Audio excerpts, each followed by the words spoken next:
Today, on episode 5 of the Be a Marketer podcast, you'll hear from a business-to-business marketer that walks the talk when it comes to using content to build community and drive business. And I'm sharing some thoughts on imposter syndrome. This is the Be a Marketer podcast.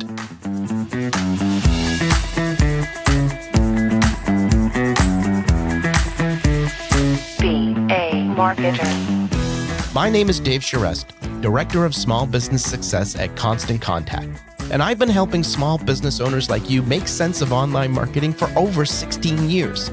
You can be a marketer, and I'm here to help.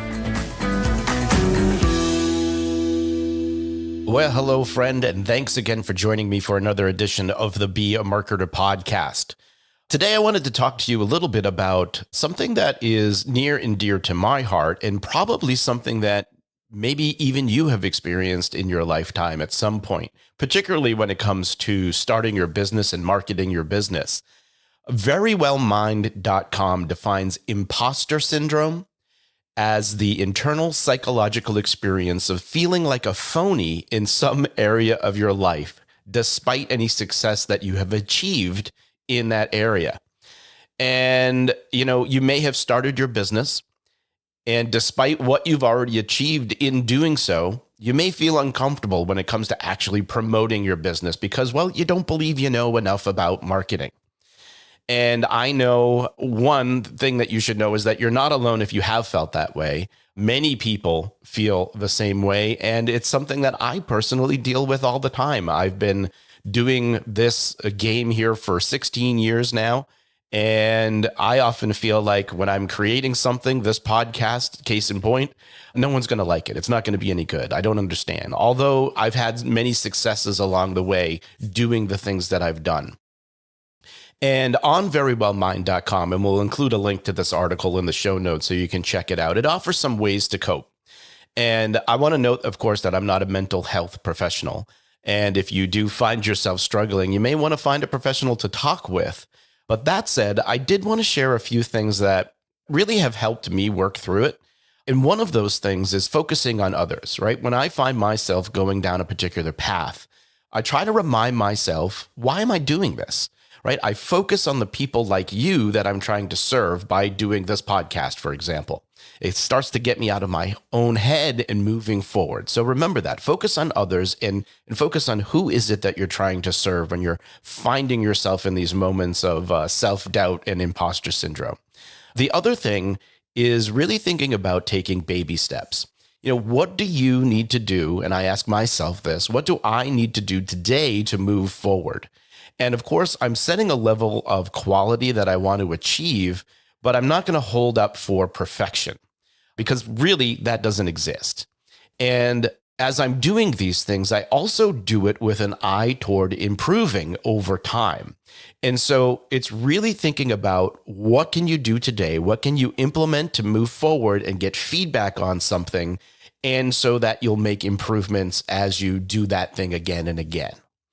And then lastly, really, and I find this won't be a problem for many small business owners because I see this fire time and time again. But the last thing I'll say is refuse to let it hold you back. And I know that I usually have something to prove to myself when I'm doing a project or working on something in particular. And once I've committed myself to that thing, I'm really determined to see it through. And I'm sure it's the same for you, and other small business marketers that I talk to also have that same type of idea. And failing is just not an option. And so what goals can you set to drive yourself forward? Because really it's about the taking action and using all of these resources available to you to overcome this imposter syndrome and get you through it to reach those new heights and grow your business. Well, friend, today's guest is no stranger to taking action. He's known for starting podcasts at tech startups to drive business, and he's done the same for his own business of one. A former marketing exec, Dave Gerhardt is the founder of Exit 5, a community of B2B marketers. And in his most recent book, Founder Brand, Dave reveals how to build your brand by positioning yourself as the story, heart, and soul of your business. Now, there are a ton of gems in this conversation, so you may want to grab a beverage of your choice, a pen and paper, and be prepared to hit pause when something strikes you to write down. And here's a bit of trivia for you as well. Dave and I used to work together at Constant Contact. So let's pick up the conversation where Dave shares his journey from working at Constant Contact to running his own business. There's actually a lot of threads that are connected to Constant Contact for me in this story. And this is cool because I'd never shared a lot of this before. And I'm starting to reflect a little bit more as I think about what I'm going to do next and all these other things. And I think being at a company like Constant Contact, I got to meet a lot of more entrepreneurial type of people. And I saw that for the first time in my life, I think like work, and I wasn't that old, so I can't say like, for the first time in my long life, but like early on in my career, I saw people that like had a kind of like related work passion, but it was outside of work. And so it might be like they worked in social media, and social media was really blowing up industry at the time, right? Like Erica's team was such a core function of like that kind of world. And Constant Contact had a big social media presence, and that was a huge lever of their growth. But I think through that world, through social media and through marketing and through tech, I started to see these people kind of talking about what they were doing in a work-related context, like outside of work. And so they might have a blog about social media, or they might have a YouTube channel or a newsletter.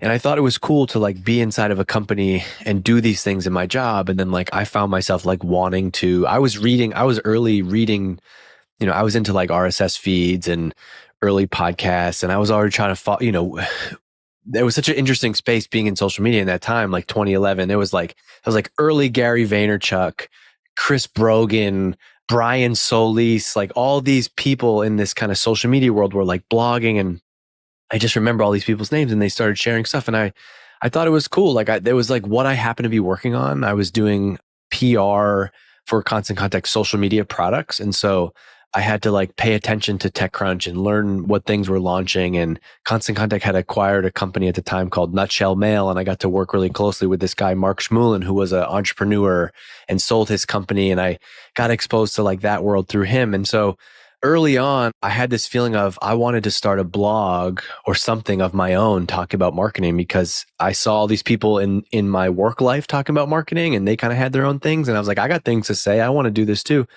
And so I remember it kind of like the beginning of it was really wanting to start something, wanting to start a blog or start a newsletter. But I kind of like had a little imposter syndrome and wasn't, didn't feel very credible yet. And so I kind of held off on doing that. I didn't fully execute on that until like I went to start my Tech in Boston podcast a year after I left Constant Contact. But it all connects back to me. I remember specifically being at Constant Contact, be like, man, I should start a marketing blog or whatever, but I don't feel like it's right for me right now. And I was kind of embarrassed by it. Like none of my actual friends are going to think this is cool.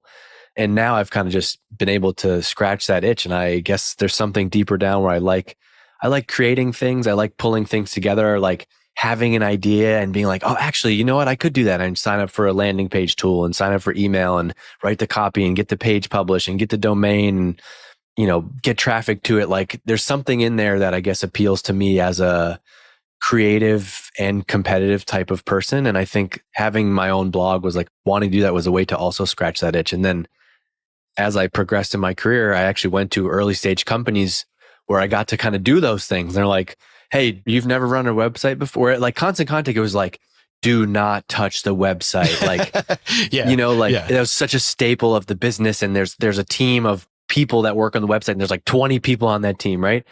And then I go to a company where like, oh, you've never run a website before? Sure. Why don't you run our business website, the core function of this freaking company?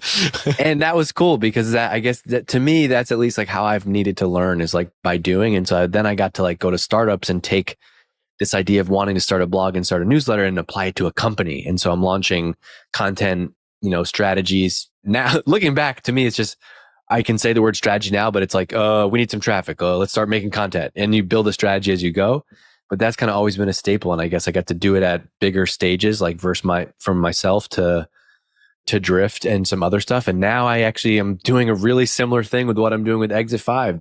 There's a website, there's emails, there's social media, there's podcasting, and I just get to do it all. And I think that all stems back to that time at Constant Contact.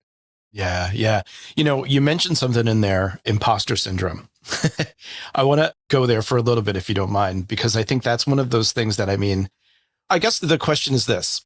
I think it's something that all people, I was going to say business owners, but I think just people in general, right? It doesn't matter what walk of life or what it is that you're doing, whether it's just, your everyday, 9 to 5 or whatever the case may be.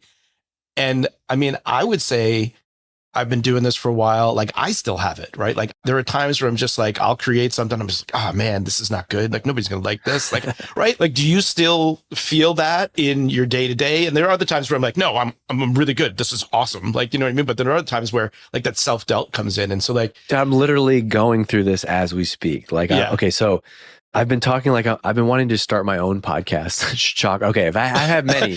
I have Exit 5 podcasts. Wait, you do podcasts? No. But I've wanted to just like have like the Dave Gerhardt podcast and just talk about like whatever I want to talk about. Like I like this format. And I have learned so much like through interviewing people. And this would be separate from like marketing stuff. Like I don't work for a company now. I can just kind of do whatever I want. And I'm like, I want to make the podcast that like my friends or my wife and my mother-in-law would listen to. Right. And I was like all set to do that. And then I kind of just like, was like, ugh. Like there's so many podcasts. Why would someone listen to me again? I already have like Exit 5 podcast, which is marketing stuff. So I go through it all the freaking time. Like, and I found that the only way through it is to like make some progress on something and chip away at it. But oh my gosh, I have it all the time. Every day I have it. I have like, is Exit 5 going to be like too big? Is this too big of is it generating too much? Like, can I manage this like myself? Like, is this real? Did I fake my way to get here? Like every day I have that conversation. Like, is this real? Like, can I do this? So hell yeah, that's just a part of human nature. I feel that. And I feel it in many ways. Like I love golf. Golf is my favorite sport. And I play golf sometimes and I'll like enter in a tournament and I'm on the first tee and I'm like, dude, what are you doing here?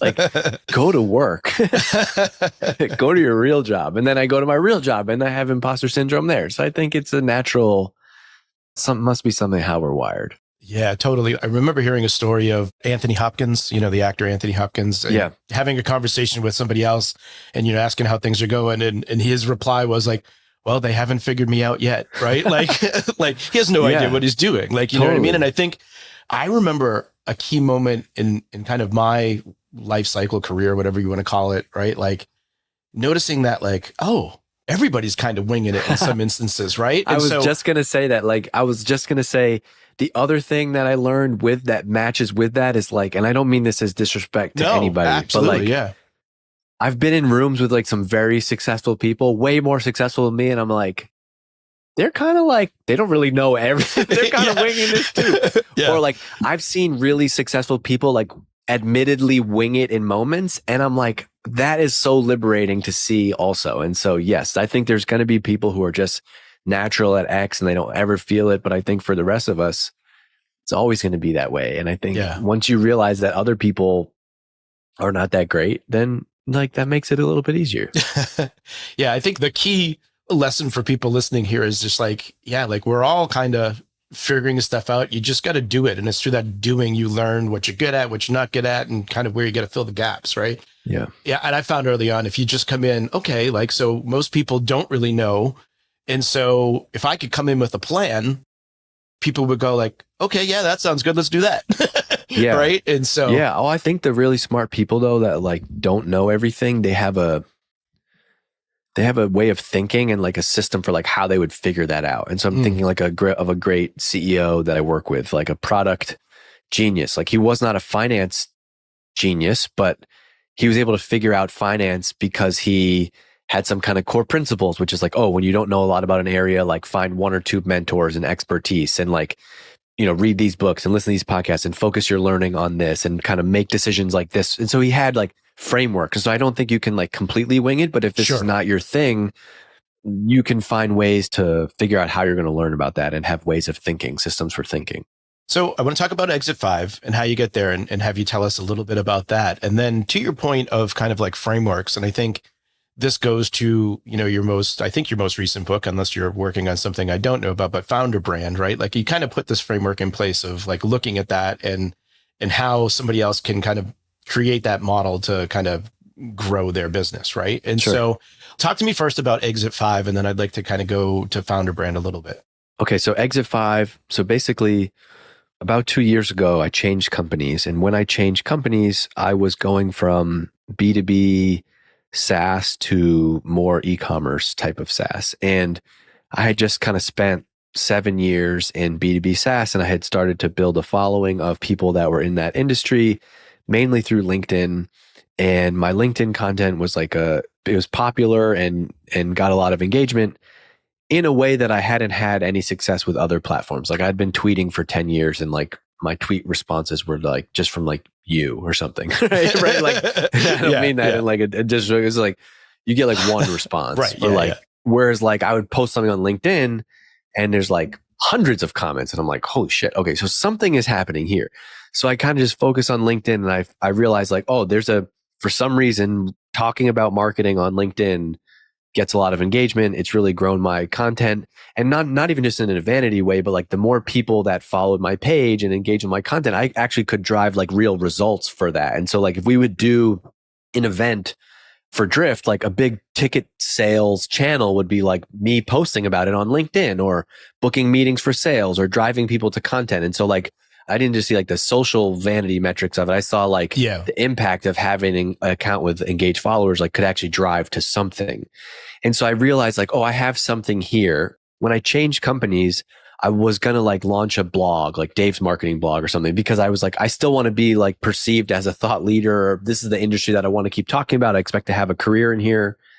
It'd still be valuable for me to be known in this industry. So like, I want to keep writing about this stuff. My wife, Leah, she happened to be listening to this comedian that she listens to on Patreon. And I had never heard of anybody on Patreon. And I'm like, what the hell is this? And she's like, yeah, I spend $7 a month and I get like exclusive content. And like, she doesn't post this podcast anywhere else. And I was like, interesting. I'm going to try to like monetize this. Like, I think there's an opportunity to do that. And so I didn't even have it like in a big fancy business sense way. I'm into music. I'm into comedians and creators. And I see people in all kind of walks of life in their craft, like starting to charge for content. And it seems to be working well. I was like, I'm going to try this. And so when I left my job at Drift, it was like pretty buzzworthy within like the B2B SaaS niche. Like a lot of people were like associated me with Drift and like, oh shit, he left Drift. Like what's going on? And so I took that as an opportunity to launch. I knew I was going to launch this site, and it was going to be a private podcast. So it was behind the paywall on Patreon. It was going to be a podcast and like just continuing to talk about marketing, but just I figured people would pay for it. They could expense it to their company, whatever. I recorded the podcast episode about why I left Drift and what I'm going to do next. And that was available in my Patreon only. And so I had a great hook to get people in there. I figured maybe 10 people will subscribe to this and it'd be nice, like another, $100, $200 a month, chip into my rent a little bit, like, and it's a fun little project. I'm going to do it anyway. And all of a sudden I had like 300 members and 500 members. And then within 2 months I had 1,000 members, and all of a sudden it's generating $10,000 a month from content. I was like, what the hell is that? This is ridiculous. There's something like much bigger here. And I like really committed to working on it. I'm like, I'm going to post this thing all the time. I'm going to really focus on the content here. Fast forward about a year into it, right around the 1,000 member mark, I got a bunch of messages that were like, hey, there's lots of other marketers in here. Like, we want to talk to each other. And I was like, oh yeah, this is not just about your marketing thoughts, buddy. This is like, there's a community here. People want to talk to each other. And so I added the community portion of it, which is a Facebook group. And initially it was called Dave Gerhardt Marketing Group because I suck at naming things. And it was like, so it's DGMG. And then like I'd go to meet with my accountant and it'd be like, so how's DPLQ doing? And like, it was actually like I was getting trolled by all these people. Yeah. Yeah. And I was like, this name sucks. And I also wanted to move it from like, I wanted to shift away from it being about me. I wanted to be like, I realized that there was a bigger trend, which is like, oh, all these people are like, they're here because they work in marketing. They work in B2B marketing and SaaS marketing in some capacity. There's like wisdom of the crowds here. Maybe I'm the one who is helping to bring them here, but they're here because they want to like learn and connect with each other. So I want to like remove the Dave. I wanted to unbundle like the Dave from the branding. And so I came up with this story about Exit 5, which is a place in Vermont that my wife and I would go to on the weekends where her parents live, and would just kind of like get out of the city. And I always felt like I would get unstuck on a work idea when we would go there. And I was like, cool, that's a cool name. The domain is available for $600. I bought it. and rebranded it and called it Exit 5. Because I also, for me personally, I don't forever want to be like Dave Gerhardt equals B2B marketing. This is something that I've done and it's a part of my career, but I see myself as like doing other things and more than that. And so I think also rebranding and carving out Exit 5 is like, oh, now I can be Dave.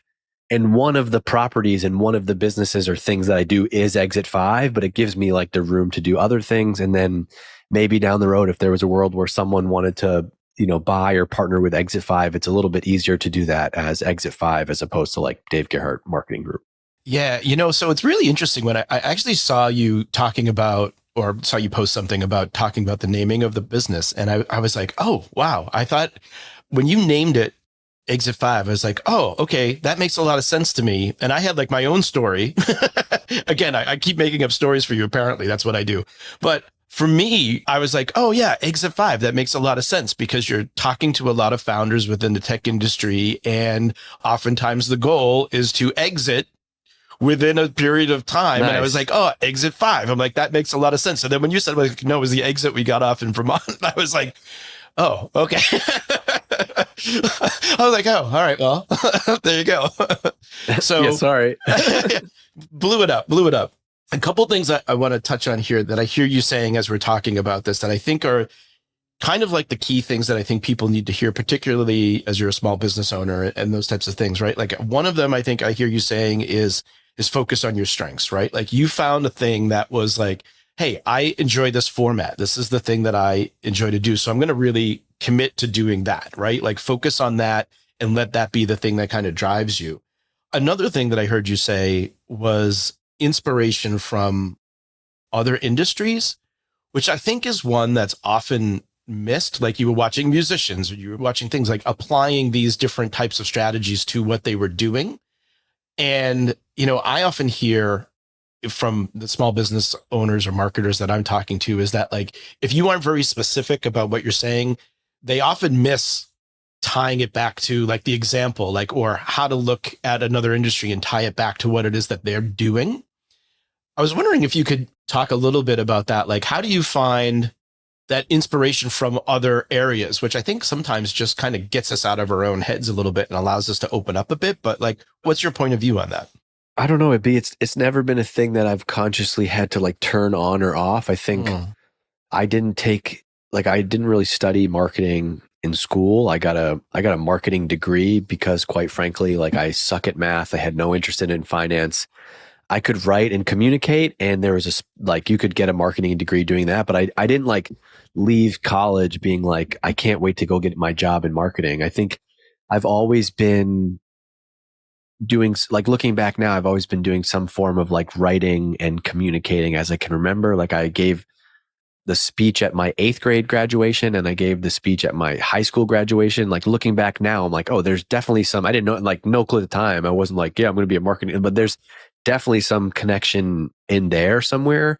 And so I've kind of just always been like into just understanding people, kind of observing what gets a reaction out of people, ranting to things about my wife. Like, did you notice that when this happens, all these, this, I've just always been curious in that way. And, at Drift, I work for a founder, CEO, David Cancel, who was like very liberating. And like, that's how he thought too, I saw him like just focus on all the things around him in his personal life. And he was like, don't study all that B2B. Like, don't, he'd probably be like against Exit 5. He's like, don't join there. Like, don't listen to what everyone's talking about. Like, because that's where you can actually find all the advantages. And so he didn't want me to go to like B2B marketing school. He wanted me to go to like just, understanding people school and like looking around. And so I've always had I think I'm good at content and good at social media as it relates to business because I am good at like getting feedback and understanding what people want and try to like triangulate those things. And I'm,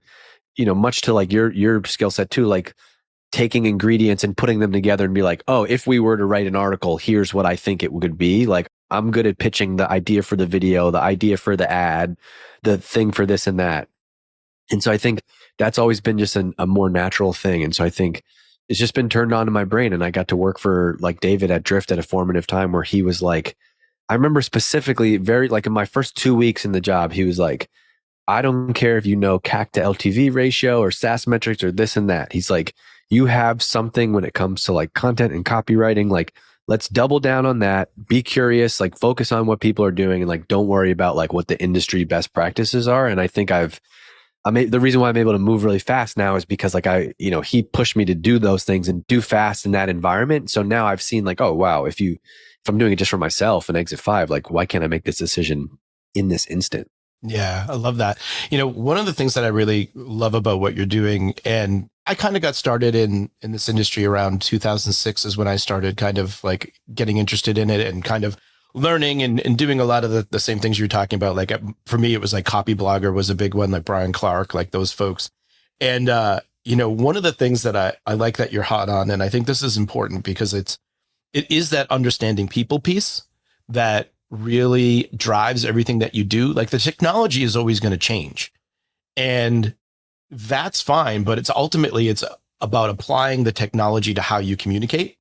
Right. And so like oftentimes like I'll see like you post something and you're talking about a thing and I'm like, oh yeah. I'm like, that's like not a new idea, right? It's something that's been around forever and it's like just fundamental to who we are as people. And I think if you can spend more time understanding that, like people always want to know like, oh, when's the best time to do this? Or and it's like, it doesn't really matter if you're hitting the right things. Like you want people to be like people looking forward to, right? Like, because they're connected to you in some human level. And I think that's really cool with what you do and you put into practice and just even talk about.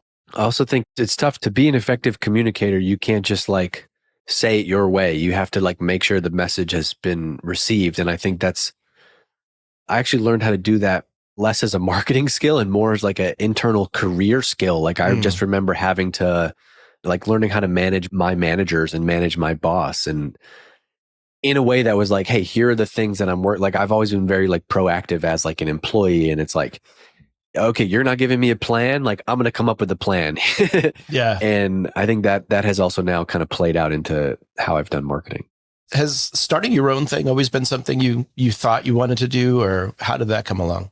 No, I would say the honest answer is no. I don't ever think I've thought about it. I'm not that person who is like, yeah, I'm a hustler. I had a lemonade stand when I was in the 4th grade and that's how I knew I was going to be an entrepreneur. Like I don't have any stories like that.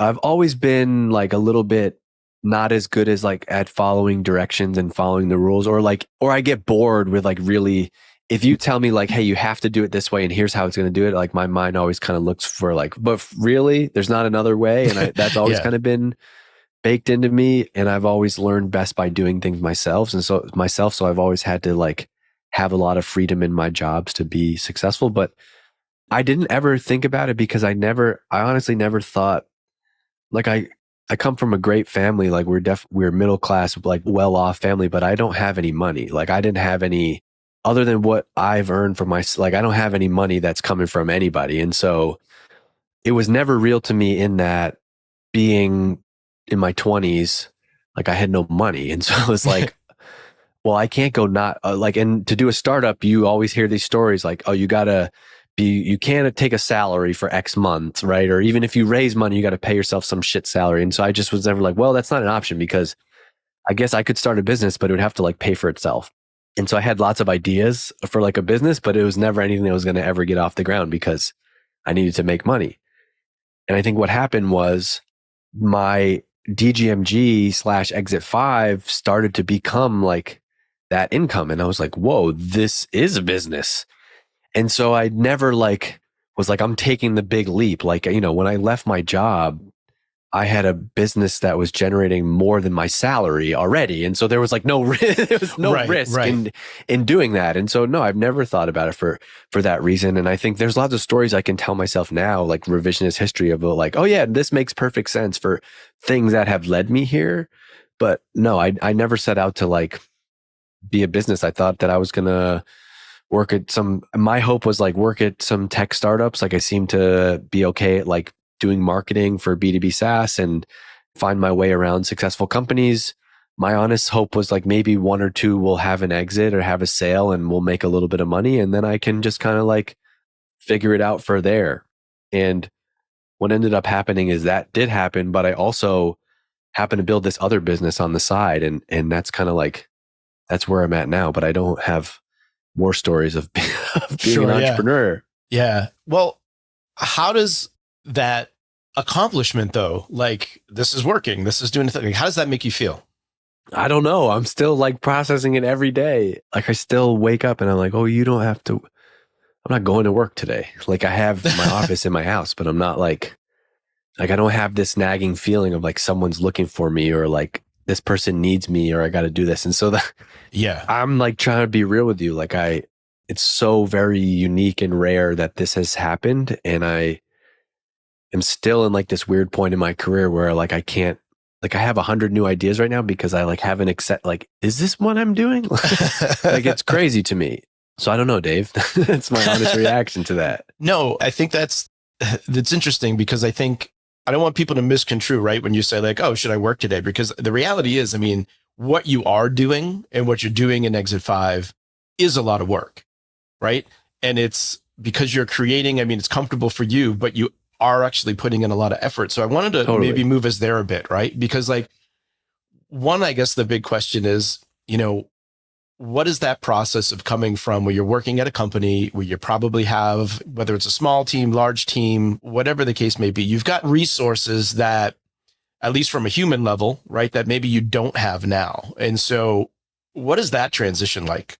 Well, first of all, because I do realize who we're talking to, like, yeah, not to take that advice is like, I don't go into an office and do work. Like back to the point we were talking about with content, like these are just notes and things that I've written down in the last hour. Yeah. And so like, I'm not physically like going to work for someone else, but like this job, like in running Exit 5 allows me to like play to my strengths and superpowers, like in the ultimate degree. And so like, it's a website, it's a podcast, it's social media. My brain is always going on like, oh, I should have this person on the podcast. Okay. I should have this person on the podcast.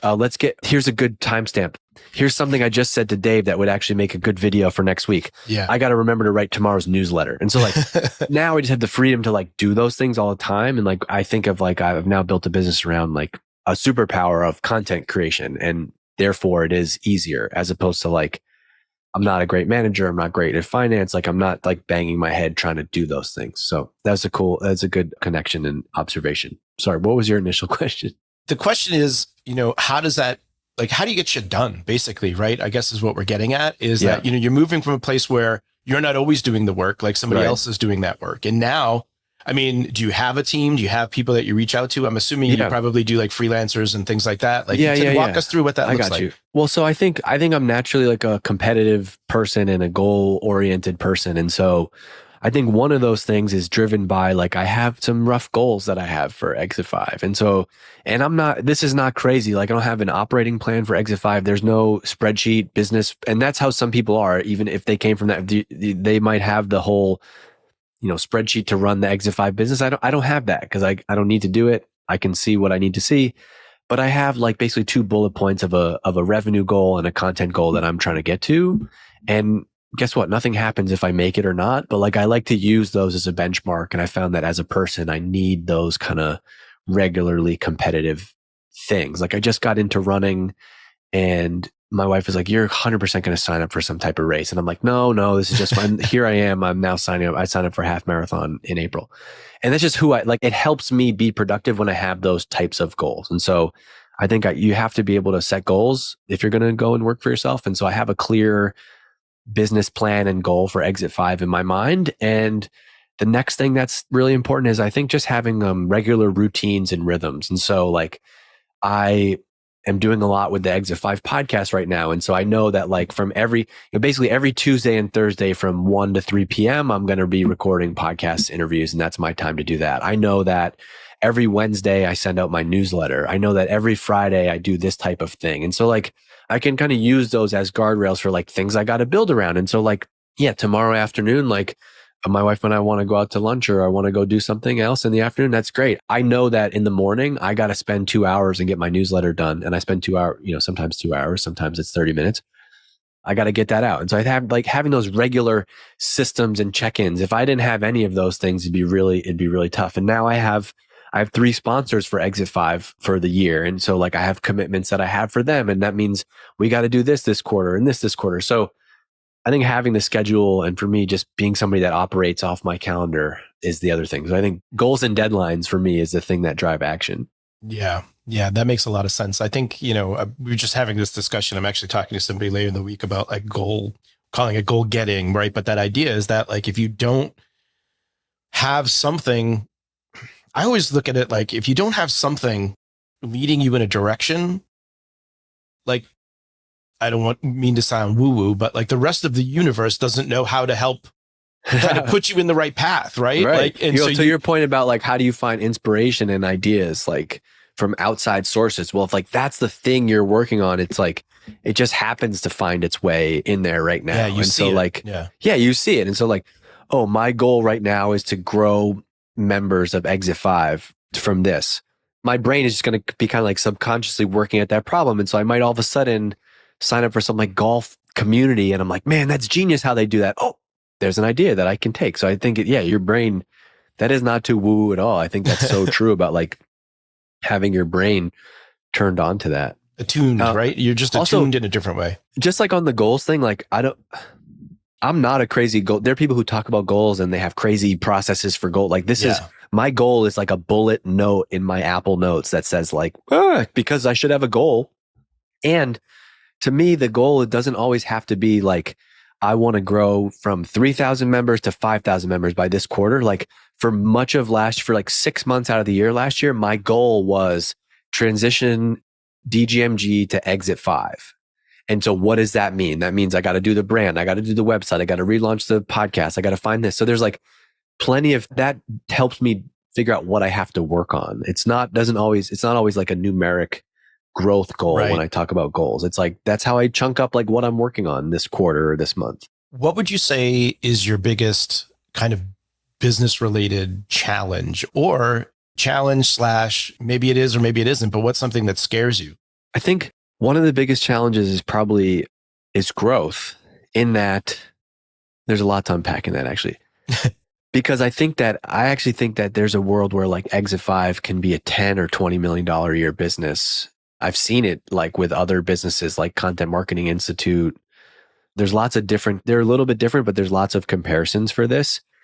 And I go back and forth on it because I'm not sure that like I want to do that. Like if I wanted to work 100 hours a week right now on Exit 5, it could be a 10 to $20 million a year business, no doubt. And that would require lots of hours of work that I don't want to sacrifice right now. B, it would require me hiring people and managing a team. Like there's a level of like, I could have gone all in and I could have a team of 3 to 5 people right now, full salary, benefits.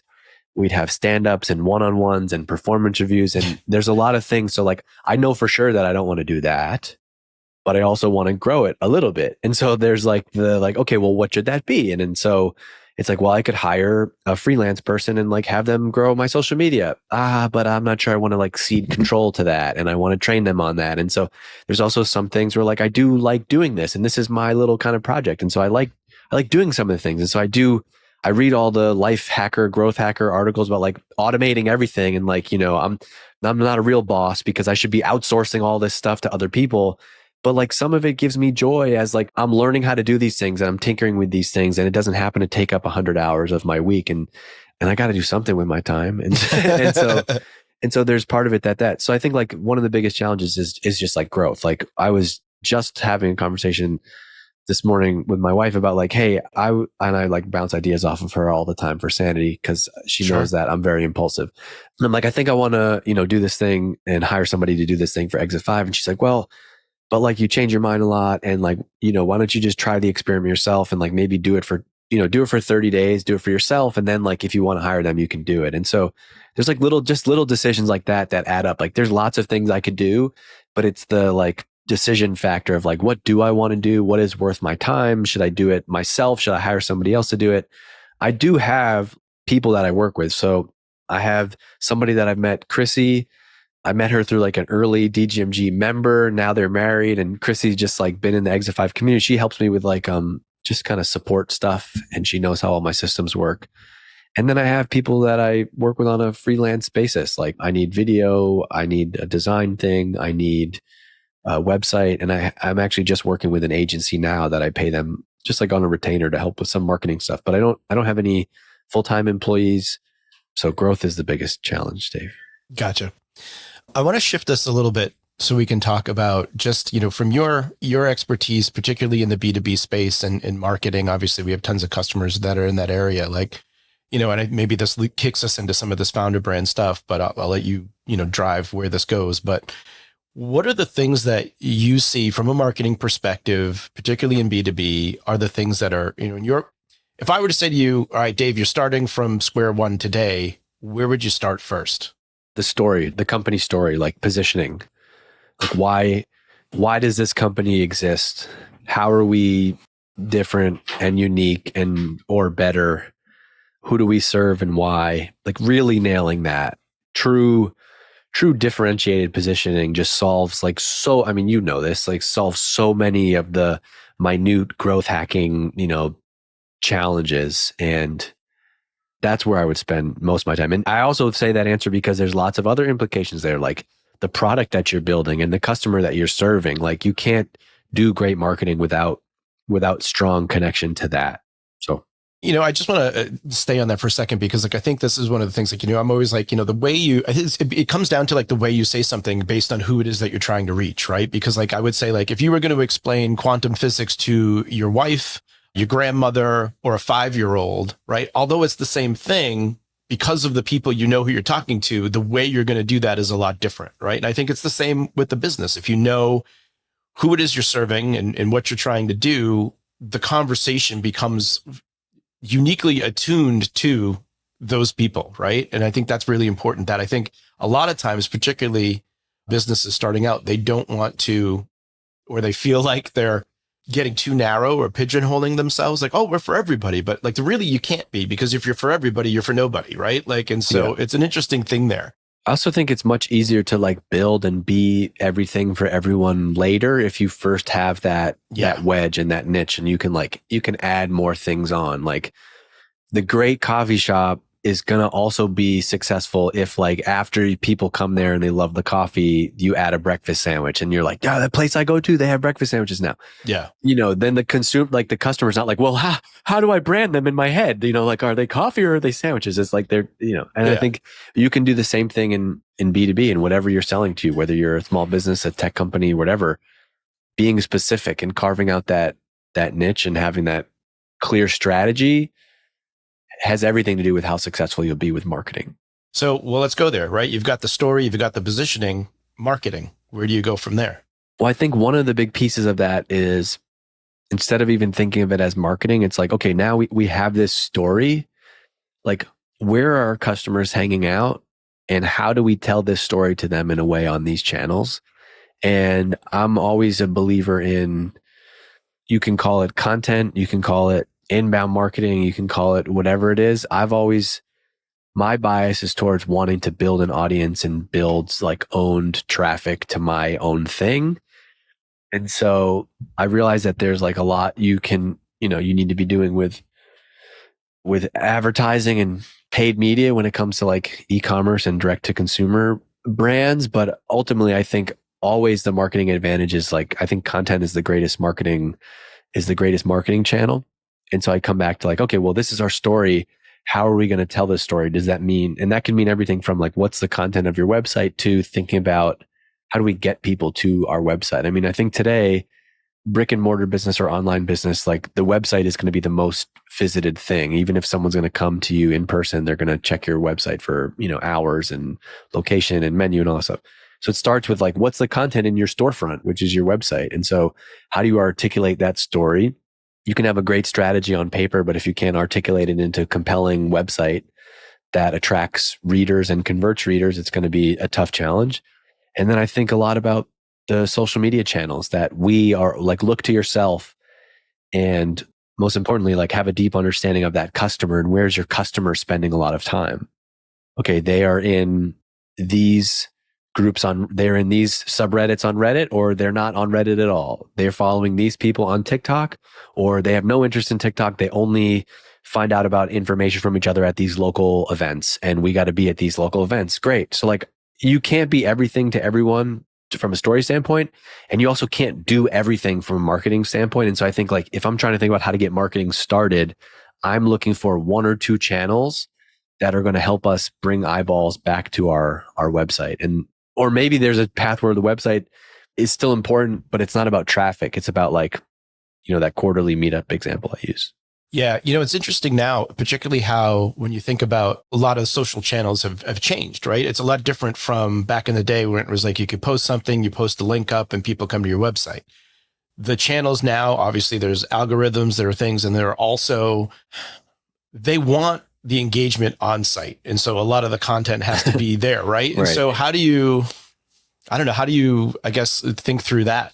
Well, I think it's tough to be successful on a channel without having a deep understanding of the channel. And so I think what you can't do is you can't have one idea for content. Like we come up with a campaign, like we're going to do, this month, the big thing that we're trying to promote is X. And we come up with an idea for that campaign, right? We can't just like make a video or make some content and then like post it on Instagram and post it on YouTube and post it on LinkedIn and send an email about it and like expect that things are going to work. Each one of those platforms need to be uniquely considered. And so like the LinkedIn content is going to be different than the TikTok content is going to be different than the Instagram content. And I think the people that do those things well, like you see this all the time with like TikTok creators or Instagram reels, like they're kind of on one platform or the other. And the reason that the content is working is because they're creating unique content for that platform. They use that to figure out that it's successful. And then they might start posting the same stuff to like YouTube Shorts and the same stuff to Twitter.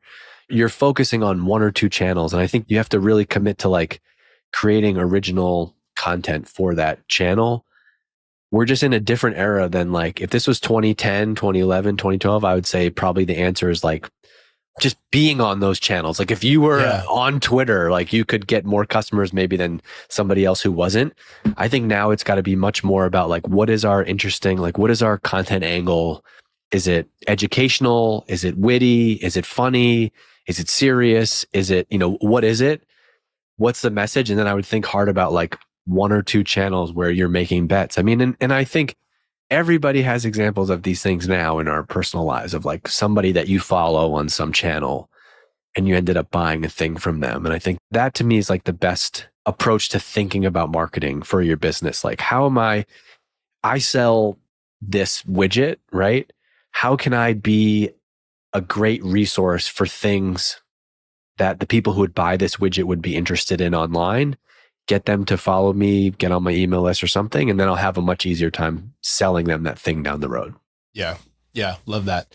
Listen, we're coming up to end of our time here. So I want to ask you one last question, which is, well, I guess two questions. One, what's the best piece of marketing advice you've ever received or that you could offer someone? I'll stop there. Ooh, that's a good one.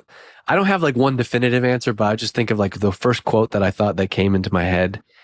And sometimes I tell this to people and they don't understand it. And so it might not be the best quote in the world, but it's from Roy Williams, the Wizard of Ads. Wizard of Ads, yep. Yeah. He says that the risk of insult is the price of clarity. Unpack that for me a little bit. What does that mean to you?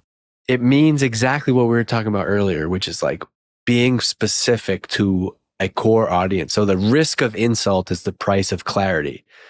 Oh, what the heck? You don't have this type of pizza here? What the heck? I'm pissed off now. I'm sorry, man. We only sell this. Yeah. Okay. The advantage that you create from being so specific, right? And I think that advice can be applied from like a customer targeting thing all the way down to like a website headline. Like the amount of times in my career I've like gotten in an argument with like the head of sales or head of whoever about like, well, this headline doesn't speak to this audience. I'm like, the risk of insult is the price of clarity. It might not, but for like 80%, we're trying to appeal to this. Like this is the one person. So I think just the more specific you can be, the more clear you can be, the risk of insult is the price of clarity. Well, friend, I hope you got as much from that conversation as I did. And I want to highlight three things here for you that really stood out to me. Number one, don't be afraid to be specific on who it is that you're trying to serve. Now, you can always branch out later, but the specificity really allows you to speak directly to the people that you're trying to reach. And you're going to find that your marketing just works better by doing so. Number two, make sure that you're setting goals and deadlines. Now, these goals are really going to keep you moving forward, and deadlines are going to keep you taking action. Without both, it's really easy to let things fall by the wayside. And this is particularly true when there are things that may not show you an immediate benefit, but rather rely on taking consistent action over time, like marketing. And lastly, focus on one or two channels to place your bets. Now, once you've got your story, you really want to focus on gaining a deep understanding of a particular channel so that you can get results from it without spreading yourself too thin. So here's what I'd like to leave you with here today. As you go away and you have some time to think this over, really, I'd like you to ask yourself the question, who specifically are you trying to serve with your products and services? What problem are you trying to solve and why? Now, the clearer you are here, the easier it becomes to make marketing decisions. I hope you enjoyed this episode of the Be a Marketer podcast. If you have questions or feedback, I'd love to hear from you. You can email me directly at dave.charest@constantcontact.com. If you did enjoy today's episode, please take a moment to leave us a review. Your honest feedback will help other small business marketers like yourself find the show. Well, friend, I hope you enjoy the rest of your day and continued success to you and your business.